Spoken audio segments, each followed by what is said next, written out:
FATF से मुताल्लिक इंसदाद दहशतगर्दी bill 2020 senate से भी मंजूर। अपोजिशन का हुकूमत पर इंसदाद दहशतगर्दी बिल में धोखा देने का इल्जाम। FATF की आड़ में आमिराना कानून मंजूर करवाने की कोशिश की गई, बिलावल भुट्टो का इल्जाम। क्या अपोजिशन स्पीकर असद कैसर के खिलाफ तहरीक अदम एतमाद ला सकेगी? पूछेंगे रहनुमा तहरीक इंसाफ फैसल जावेद से, रहनुमा मुस्लिम लीग नून जावेद अब्बासी से और पीपल्स पार्टी के रहनुमा चौधरी मंजूर से।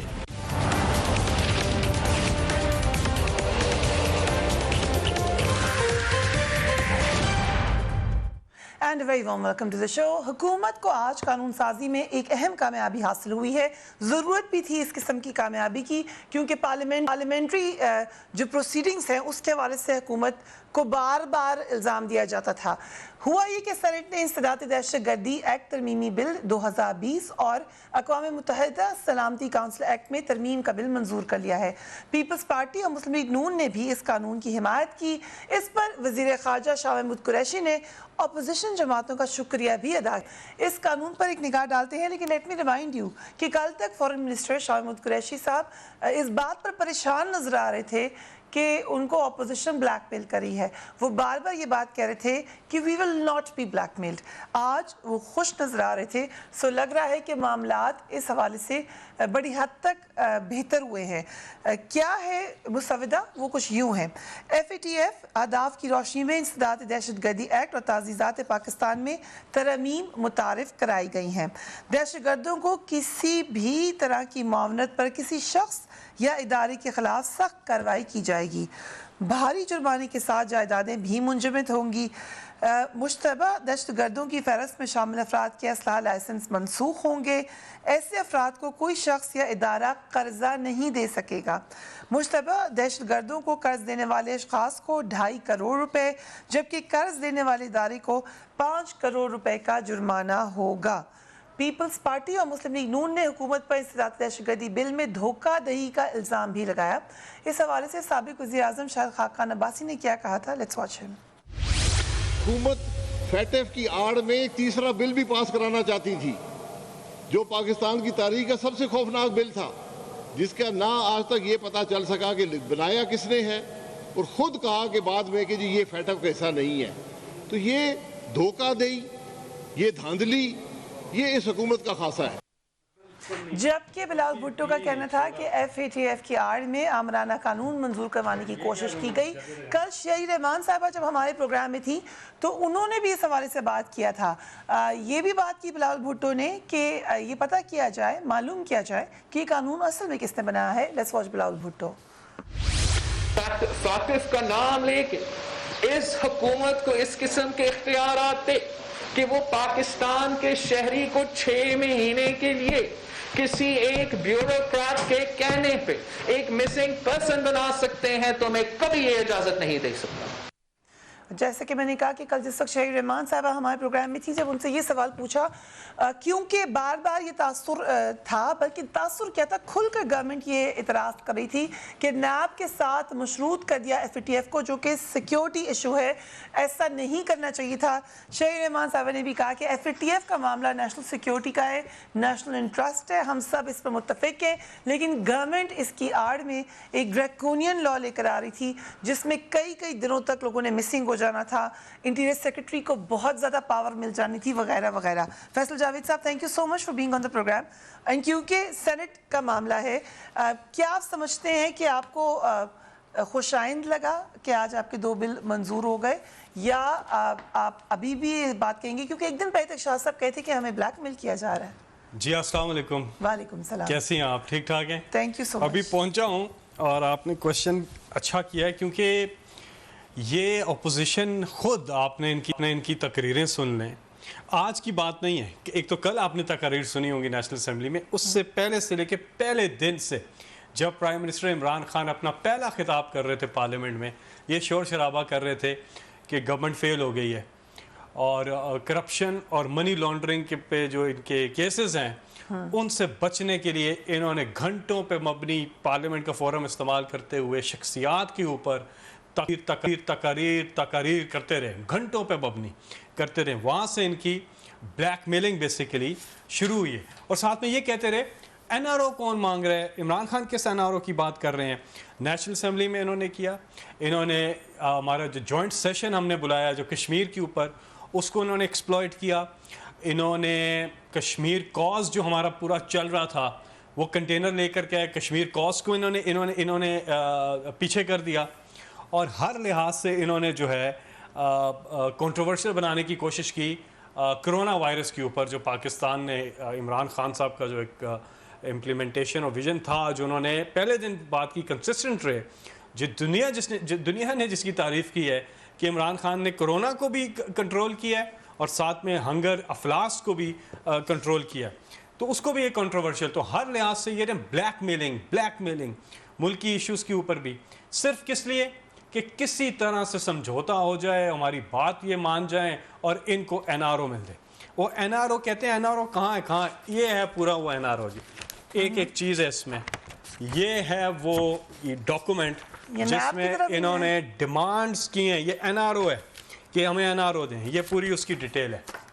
34 यानी कि 38 में से 38 में से जिसको साहब कहते हैं ब्रीच ऑफ ट्रस्ट है। 34 You are not supposed to tell it to people क्योंकि आप tell it to people, you know, सबको बताएं ये 34 आपने उनको खुद ही कहा कि तरमीम के लिए आ जाएं। तरमीम 34 तरमीम और है क्या, जरा जायजा लें, एक सेकंड जायजा लें। कहते हैं 99 से पहले, 99 से पहले जो है कोई चेक ना करें जी। क्यों? कोई करप्शन, क्योंकि Chaudhary sugar mills case, Surrey Mahal, Avenfield apartments, Hudaibiya case, सारे केसेस कहते हैं जी हलाला 99 तक हलाला दे दें, कुछ भी ना हो। और फिर कहते हैं कि 1 अरब से अगर 1 रुपया कम हो, 1 अरब से 1 रुपया कम हो, 99 करोड़ 99,999 रुपये तक, तो वो नायब ना पूछे। मनी लॉन्ड्रिंग को नायब ना टच करे। ठीक, ये वो डॉक्यूमेंट है, यही है वो एनआरओ जिसकी इमरान खान बात करते थे। और ये कहते थे कौन सा एनआरओ, तो ये एक्सपोज हुए। इसकी बात कर रहे थे वो नवाज शरीफ साहब के जाने की एक्सपोज हुए सारा। इसका मतलब यही है ना सारा कि उनके सारे पिछले केसेस सब चीजें छोड़ दें, माजी में होता है। देखें फरिया, ये एक दूसरे को एनआरओ भी देते आए हैं। अब है सामने इमरान खान, उन्होंने किसी सूरत समझौता नहीं करना, एनआरओ नहीं देना, लेकिन ये एक्सपोज हुए हैं जो कहते थे कौन सा एनआरओ, हम तो नहीं मांग रहे। ओके, सो ये जो तरमीम है, हमारे साथ चौधरी मंजूर भी हैं, जावेद अब्बासी साहब भी हैं, कह रहे हैं लेकिन तरमीम को कह रहे हैं फैसल जावेद साहब, सेनेटर फैसल जावेद साहब कि ये एक्चुअली एनआरओ है। We will talk about it right after break.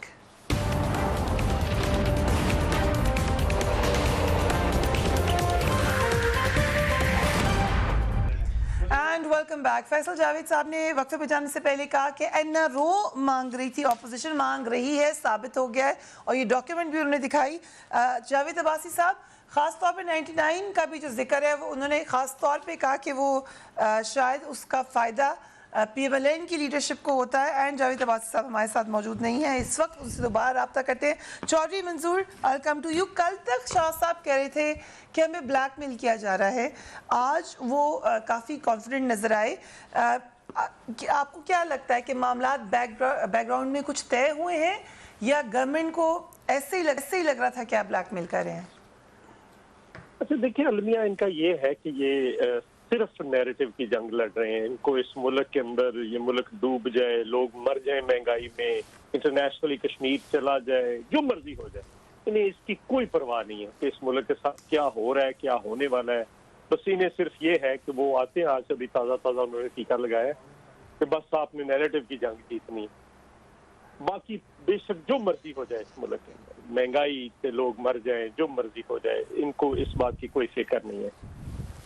मुझे ये बताएं, या मौसूफ अभी ये जो तकरीर फरमा रहे थे, या ये गलत है, या इनका वजीर खारजा जो वहाँ पे तकरीर फरमा के आया सेनेट के अंदर, या वो गलत है? दोनों में से एक गलत है ना, जिसने अपोजिशन का शुक्रिया अदा किया है उसमें सारी पार्टियों का। दूसरी बात, मैं इनकी बात मान लेता हूँ, सेनेटर जावेद अब्बासी साहब मेरे ख्याल लॉ एंड पार्लियामेंट्री जो अफेयर्स की कमेटी है, स्टैंडिंग कमेटी, उसके चेयरमैन है, वो बता देंगे कि आपने वो बिल अपोजिशन ने मंजूर नहीं किया जो कल आपने कांग्रेस को भेज दिया। अपनी तरामीम के साथ मंजूर करवाया। और अगर आपकी मंजूर किया और वो बिल नहीं है जो कौमी असम्बली में था, तो फिर मैं कोई सख्त लफ्ज नहीं कहना चाहता यहाँ पे। जरा फिर आप अपनी अदाओं पे गौर कीजिए कि आप क्या हैं और क्या कर रहे हैं। अगर तरामीम के साथ बगैर तरामीम के उस बिल को मिनो तस्लीम कर लिया है तो फिर अपोजिशन गलत है, मैं यहाँ पे ऑन द रिकॉर्ड कहता हूँ। और अगर तरामीम के साथ आप लोगों ने मंजूर किया तो आप लोग गलत हैं। इसका मतलब आप ऐसे कवानीन के जरिए जो फंडामेंटल राइट्स के खिलाफ है, ड्रैकोनियन लॉस थे। एक दूसरी बात मैं इनसे कहना चाहता हूँ, ये अभी ताज़ा आए हैं, इन्हें पता नहीं है। जब मियां नवाज शरीफ साहब इंसदादे दहशतगर्दी की अदालतें ला रहे थे, हम उनको रोक रहे थे, वो नहीं रुके, वो लाए। वो उन्हीं अदालतों में खुद उनके ट्रायल हुए। मियां नवाज शरीफ साहब को उन्हीं अदालतों ने सजाएं दी। नैब का हम कहते रहे दोनों अदवार में, और मुस्लिम लीग नून नहीं मानी। अल्टीमेटली उन्हीं नैब के जरिए उनके खिलाफ सारी कार्रवाइयां अब हो रही हैं, गिरफ्तारियां। आज ये जो कुछ ला रहे हैं वही होगा। दूसरी एक अभी नैरेटिव इनका है, एनआरओ मांग रहे थे, एनआरओ मांग रहे थे। तो एनआरओ का मतलब क्या है कि आप कोई लॉ जो मुरवजा लॉ है उससे हटके कोई रायत दे दें। क्या आपने बीआरटी पे एनआरओ नहीं दिया हुआ? क्या आपने मालूम जब्बा पे एनआरओ नहीं दिया हुआ? क्या आपने वहां पे खैबर बैंक पे एनआरओ नहीं दिया हुआ? क्या आपको उधर से एनआरओ नहीं मिले? सारे के सारे आप 21,000 फेक स्टूडेंट्स क्या जो ऑन द रिकॉर्ड अंधों को नजर आ रहा है उस पे एनआरओ नहीं आपको मिला हुआ? क्या आपको एहतसाब कमीशन पे एनआरओ नहीं मिला हुआ? क्या दवाइयों पे आपको एनआरओ नहीं मिला हुआ? क्या आपको मास्क की एक्सपोर्ट पे एनआरओ नहीं मिला हुआ? या चीनी पे, आटे पे, तेल का जो स्कैंडल आया उस पे क्या एनआरओ नहीं मिला? अभी जो ताजा तरीन आया है स्कैंडल आपका, उस पे एनआरओ नहीं, एक पे। और फ्रिया सिर्फ एक आखिरी बात, मुझे ये बताएं, मैं कह रहा हूं कि एक जैसे दो केसेस के अंदर एक को राहत दी जाए, दूसरे को गिरफ्तार हो, वो एनआरओ होता है। एक सिटिंग जज की बीवी को एक मिनट, सिटिंग जज की बीवी को आप एक दरवाजे पे जलीलो खार करने की कोशिश कर रहे हैं, और उसी केस के जरिए अलीमा खान को कोई पूछ नहीं रहा। क्या ये एनआरओ नहीं है? हमने एनआरओ नहीं, हमने जेलें भुगत ली है। हमने क्लैरिटी दे दें, अलीमा खान साहिबा के शौहर पब्लिक ऑफिस होल्डर तो नहीं है। अच्छा, इसका मतलब ये है कि इस मुल्क में अगर कोई पब्लिक ऑफिस होल्डर नहीं है, इसका मतलब आप ये कह रही हैं, इसका मतलब आप ये कह रही हैं कि इस मुल्क में अगर कोई पब्लिक ऑफिस होल्डर नहीं है, वो जितना मर्जी डाका मार ले, उसका खामद उस वक्त कौन जायज था? उसका खामद उस वक्त कौन सा जायज था? इनमें से एक है कि सिर्फ उस मोहतरमा का खामद उस वक्त कौन सा जज था? बता दे मुझे। वो तो पहले की खरीदी हुई। जब आप एक बंदे के लिए एक कानून और दूसरे के लिए दूसरा कानून, ये नहीं अब चलने वाला। ये अब इनका तमाशा खत्म हो चुका है। अब लोगों के सामने ऐसा। ठीक जावेद अब्बासी साहब, क्योंकि आपको अंदरूनी कहानी भी पता है, कल ये बात पहले former prime minister Khaqan Abbasi साहब ने की, शहीद रहमान साहब ने भी की, अभी चौधरी मंजूर साहब भी कह रहे हैं कि जो बिल पेश किया था गवर्नमेंट ने वो नहीं है, अब उसको शायद रुकवा लिया गया। क्या ये बात सही है? सेनेटर फैसल साहब की बात सुनी है, मैं समझता हूं कि उन्होंने आज बातें की, काश वो अपनी किसी लीडरशिप से पूछ लेते कि असल मामला क्या हुआ है, तो उनके लिए आसानी होता है जवाब देता कि आपका बड़ा प्रोग्राम है, दुनिया देख रही होती है। आज जो दो बिल हमारी कमेटी के पास आए हैं, वो बिल नहीं था कंट्रोवर्शियल बिल, वो था मनी लॉन्ड्रिंग का बिल, जो उन्होंने नेशनल असेंबली में तो जरूर किया है, उसे अपोज किया गया है, वो सेनेट में ट्रांसमिट ही उन्होंने किया। आज जो दो बिल हमारे पास आए हैं, वो एक एंटी टेररिज्म का बिल था और दूसरा यूएन सिक्योरिटी काउंसिल के बारे में जो बिल था, वो भी जब सेनेट ऑफ पाकिस्तान में ट्रांसमिट हुआ है, ले हुआ है, हमारी कमेटी को भेजा गया, मैं उस कमेटी को चेयर करता था आज, उसमें हमने बड़ी फंडामेंटल आज उसमें तब्दीली लाए हैं और अमेंडमेंट लाए हैं, ये बड़ी कोशिश कर रहे थे। हमने कहा कि इस अमेंडमेंट के बगैर किसी सूरत में ये बिल पास नहीं हो सकता। हमने कभी भी नहीं कहा था कि हम बिल पास नहीं करेंगे, हमने कहा कि अगर इस सियासत पाकिस्तान कल चले आप फैसल साहब को कह रहे हैं कि इन्होंने होमवर्क नहीं किया, लेकिन कल तो फॉरेन मिनिस्टर भी यही कह रहे थे कि ब्लैकमेल कर रहे हैं। जितने पीटीआई के लोगों को मैंने सुना है वो यही कह रहे थे कि नाम को मशहूर करें आप। एक मिनट दे ताकि मैं समझा दूं कि असल मामला हुआ क्या है। मैं कोई झूठ कह रहा हूं तो मैं कुछ नहीं कह सकता, मैं अगर कोई गलत बयानी कह रहा हूं तो उसके बारे में कुछ नहीं कर सकता। मैं आज की बात आपको कर सकता हूं कि जो फॉरेन मिनिस्टर ने आकर सेनेट ऑफ पाकिस्तान में तकरीर किया है, वो आप आज देखें। हमारे पास जो बिल आए थे, वो जो 2 बिल थे जिनमें मैंने अभी उनकी डिटेल बताई है, वो हमारी कमेटी के सामने आए। हमने उनमें अमेंडमेंट लाए हैं, अमेंडमेंट मानी गई है, उसके बाद वो मैंने रिपोर्ट पेश किया है, रिपोर्ट सेनेट में उस अमेंडमेंट के साथ बिल पास किया और फिर आज तक वो नेशनल असेंबली में गया है। जो कंट्रोवर्शियल बिल था, जो ये पास करवाना चाहते थे, जो है वो मनी लॉन्ड्रिंग का बिल, जो बड़ा खौफनाक बिल है, जिसकी शाहिद खान अब्बासी साहब ने भी बात की और बिलावल भुट्टो साहब ने भी बात की है, वो हमारे पास अभी तक नहीं आया सेनेट ऑफ पाकिस्तान में, वो नेशनल असेंबली में ही है। लिहाजा उस बिल की हम बात कर रहे थे कि वो बिल जो है वो ना फैटफ की जिम्मेदारी है, ना फैटफ ने उसके लिए कहा है, ना उसकी रिक्वायरमेंट है। लिहाजा अगर आप ऐसा गलत कोई कानून साजी करें जो पाकिस्तान के मफाद में, तो किसी सूरत पास नहीं करेंगे। उस कमेटी का भी मेमो जिसमें ये भी फैसल साहब वो पर्चा ला रहे थे, वो बिल्कुल ये बात ठीक नहीं है। वो जो पार्लियामेंट्री कमेटी बनी थी, एक ऑर्डिनेंस इन्होंने जारी किया था, एक बिल ये लेके आए थे नैब के बारे में। शाह महमूद कुरैशी साहब उस कमेटी को चेयर कर रहे थे। उन्होंने रिक्वेस्ट की कि आप एक अपनी तरफ से भी दें कि अब मुश्तरका कोई चीज आप भी ले आए कि हम किसी चीज पे बैठ के बात कर सके। हमने कभी नहीं कहा कि ये बात माने, ये गलत बयानी है, ये इनको गलत बयानी। लेकिन सजेशन ये दी आपने, जब हम आपस में मीटिंग में बैठते हैं, ये मीटिंग नैब की हमने नहीं बुलाई थी, ये स्पीकर नेशनल असेंबली ने बुलाई थी, उन्होंने ये कमेटी नोटिफाई किया है। ठीक है, उनका ख्याल था कि लेजिस्लेशन होनी चाहिए। हमारी तरफ से भी सजेशन नहीं किया, हमारे ड्राफ्ट हमेशा दोनों तरफ से ड्राफ्ट जाता है, ड्राफ्ट में बैठा जाता है, ड्राफ्ट में डिस्कशन की जाती है, उसके बाद फिर किसी कॉमन ग्राउंड पे इकट्ठा हो जाता है। एक ड्राफ्ट हुकूमत का होता है, एक ड्राफ्ट हमारा है कि नैब को। हमें ये वो तरमीम है जो सुप्रीम कोर्ट ने भी कुछ ही दिन पहले नैब के बारे में क्या कहा है, उन्होंने कहा कि अदारा गलत इस्तेमाल हो रहा है, ये पॉलिटिकल इंजीनियरिंग कर रहा है, ये सियासी जमातों को तोड़ने के लिए इस्तेमाल किया जा रहा है, ये एक तरफा कार्रवाई एक सिर्फ हुकूमत के खिलाफ, जो जमातें उनके खिलाफ इस्तेमाल हो रहा है। बिल्कुल कहा सुप्रीम कोर्ट ने। अगर हम इस पे क्लैरिटी अगर ले आए, हमने सजेशन बात हुई है, ना ये नारों का हिस्सा था, ना किसी ने नारों की नाम लिया है। आज हम के बैठ के अगर आपस में एक डिस्कशन करते हैं, तो उस डिस्कशन को अगर आप गलत तरीके से इस्तेमाल करें तो ये बड़े दुख की बात है। ओके, ठीक है, डिस्कशन को आप मिसकंस्ट्रू कर रहे हैं फैसल जावेद साहब, then we will move to FATF. ये पूरा ऐसे ही है, ये क्या है, वो असेंबली की स्पीचेस ऐसे ही हैं, ये सारी चीज़ें तो सबके सामने है ना। मुझे आपकी आवाज़ नहीं आ रही जावेद अवाज साहब, हमने आपकी गुफ्तगू सुनी है, अब मैं अपनी बात करता हूँ ना। आपने तो अपनी बात की है, ये सही कह रहे हैं कि कमेटी में जावेद अब्बासी साहब भी उस कमेटी को चेयर करते हैं। आज जो सेनेट की निश्चित से पहले इस पे ज़रूर ये बात बिल्कुल ठीक है, इनकी कमेटी बैठी और उस बिल को उन्होंने कमेटी से पास किया, फिर हाउस में आया, वहाँ पास हुआ, बिल्कुल ठीक है।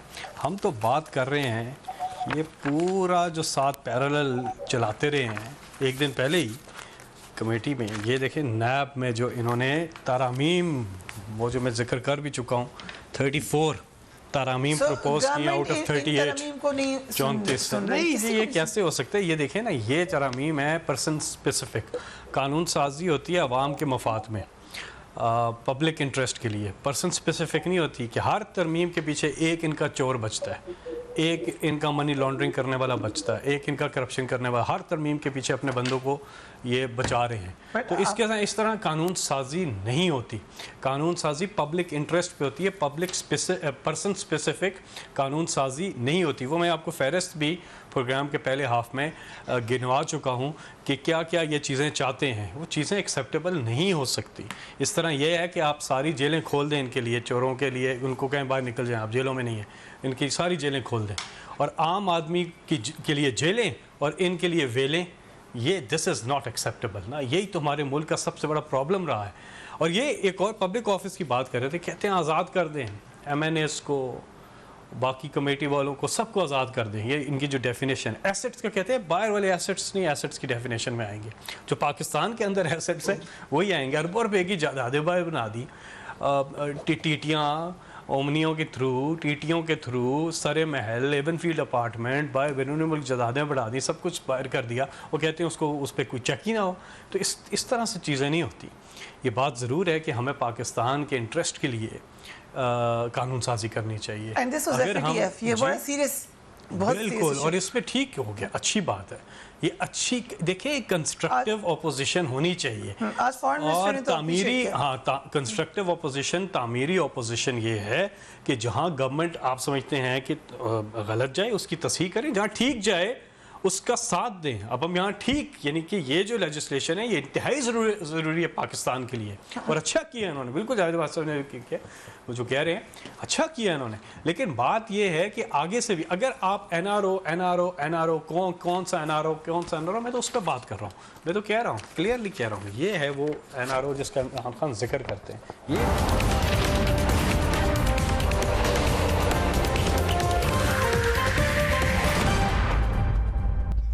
Welcome back. हुकूमत के खिलाफ तहरीक चलाने के लिए पीपल्स पार्टी और मुस्लिम लीग नून ने हाथ मिला लिया है।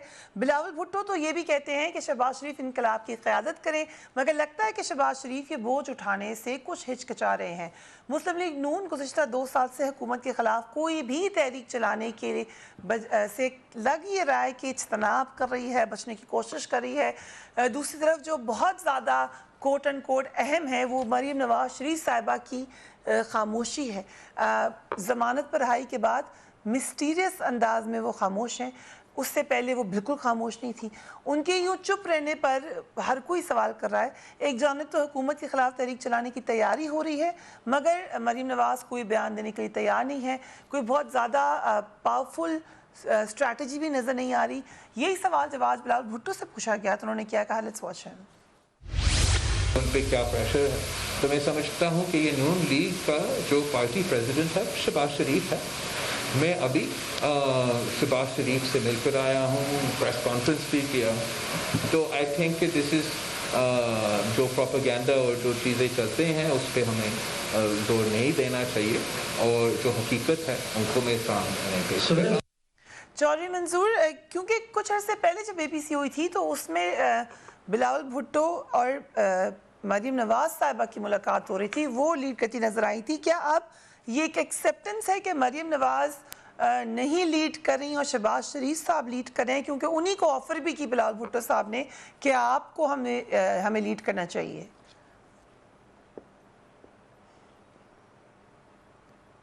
हाँ, दोनों मीटिंग्स के अंदर मैं जब मरीम नवाज साहिबा के साथ हुई तो तब भी मैं बिलावल साहब के साथ था, और जो परसों हम मौलाना फजल रहमान साहब से और शहबाज शरीफ साहब से मिले हैं तब भी मैं साथ था। लेकिन उससे पहले सिर्फ एक गुजारिश मैंने करनी है कि हमने कोई मेरा मुतालबा या मेरी पार्टी का मुतालबा ये है कि ये नैब लॉ गलत है, ये लोगों के खिलाफ इस्तेमाल होता है, लोगों की सियासी वाबस्तियां तब्दील करने के लिए, जमातें तोड़ने के लिए। इस नैब लॉ को मुकम्मल तौर पर खत्म होना चाहिए, ये मेरा पॉइंट ऑफ व्यू है, जिस पे मोर सबत की सुप्रीम कोर्ट ने, जो इस्लामी नजरियाती कौंसिल है सुप्रीम कोर्ट के 2 फैसलों ने, खोसा साहब के फैसले ने अभी भी नैब को बुलाकर कहा कि आप कर क्या रहे, और उन्होंने यहाँ तक लिखा कि ये सियासी बौनों को चुना जाता है, उनको नर्चर किया जाता है, पिगमीज को परवान चढ़ाया जाता है, और फिर उसके जरिए सारी तबाही की जाती है। ये भी लिख दिया जो कि शायद नैब के हवाले से हम कह भी नहीं रहे थे, लेकिन ये हुआ। मुझे आपको याद है 2002 को कैसे हमारी पार्टी तोड़ी गई थी, क्या किया गया था, नैब के जरिए किया गया। अब आपका जो सवाल है उसकी तरफ से आता है। देखिए, ये मुस्लिम लीग नून ने फैसला करना है, ये पाकिस्तान पीपल्स पार्टी ने उनकी पार्टी का फैसला नहीं करना कि किसने लीड करना है किसने नहीं। लेकिन मैं चूंकि साथ था अंदर, हमने बड़ी तफसीली एक नुक्ते पे बहस की और एक नुक्ते पे इत्तेफाक हुआ।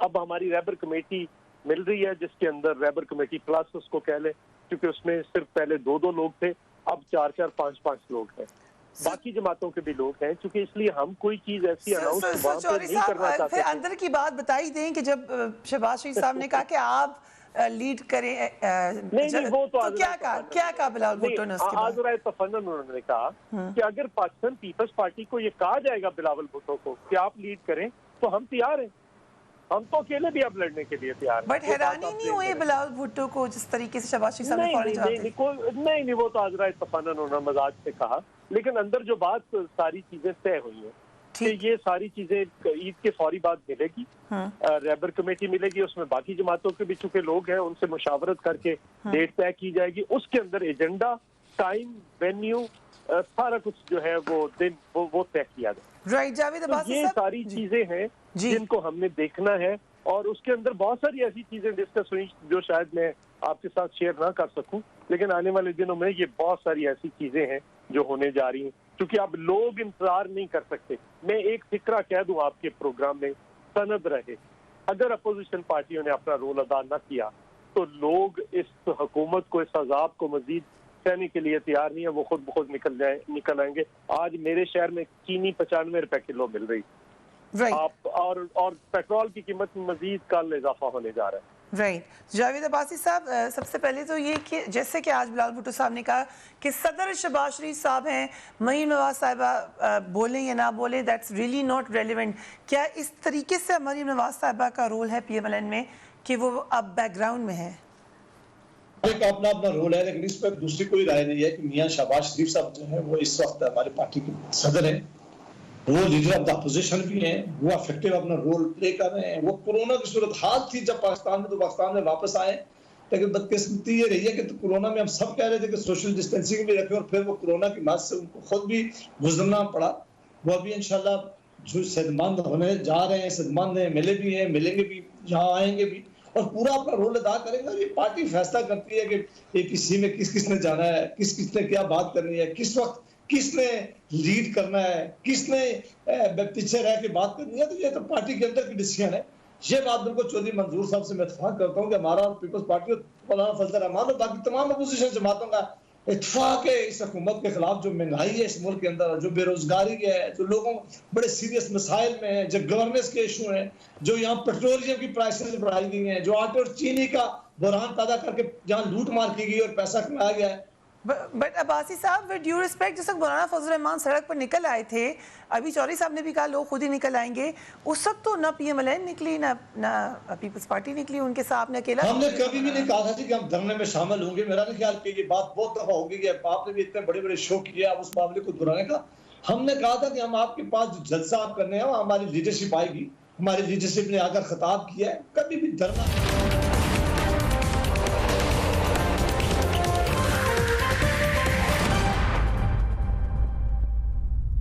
And welcome back. APC की बात हो रही है। चौधरी साहब, इत्तेज़ाज़ अहसन साहब ने चंद रोज़ कबल कहा कि नून लीग के वादों पर इतबार नहीं करना चाहिए। मैं अपने कॉलीग्स को ये कह रहा हूँ पीपल्स पार्टी के। कल शहीद रहमान साहब, अभी मैंने ये सवाल किया, वो भी कह रही थी कि आइडियोलॉजिकली फ़र्क पार्टीज़ हैं, सियासत अलग है, मगर एक एजेंडे पे इकट्ठा भी हुआ जा सकता है। आपकी क्या राय है कि क्या एतमाद है PMLN के ऊपर, कंसिडरिंग के सेनेट का वाकया इतना पुराना नहीं है और भी बहुत सारे वाकया? दो चीजें हैं। एक बात ये है कि हम बिल्कुल अपना अलग पार्टियां हैं, हमारा अलग मैनिफेस्टो है, तरीकाकार अलग है, हर चीज अलग है। लेकिन अल्टीमेटली जब ये मोहतरमा नुसरत भुट्टो साहबा ने MRD बनाई थी, तो उस वक्त तो वो भुट्टो साहब के जो कत्ल करने वाले थे या करवाने वाले थे, जिनको ओपन कहते थे असर खान, कि मैं को हालांकि पोल के ऊपर जुल्फकार अली भुट्टो शहीद को फांसी दूंगा, उनके साथ भी बैठे थे। तो जब ये मसला पार्टियों से कोई बड़ा हो जाए तो उसके लिए सबको मिलकर इकट्ठे मिलकर चलना चाहिए, इसमें कोई हर्ज नहीं है।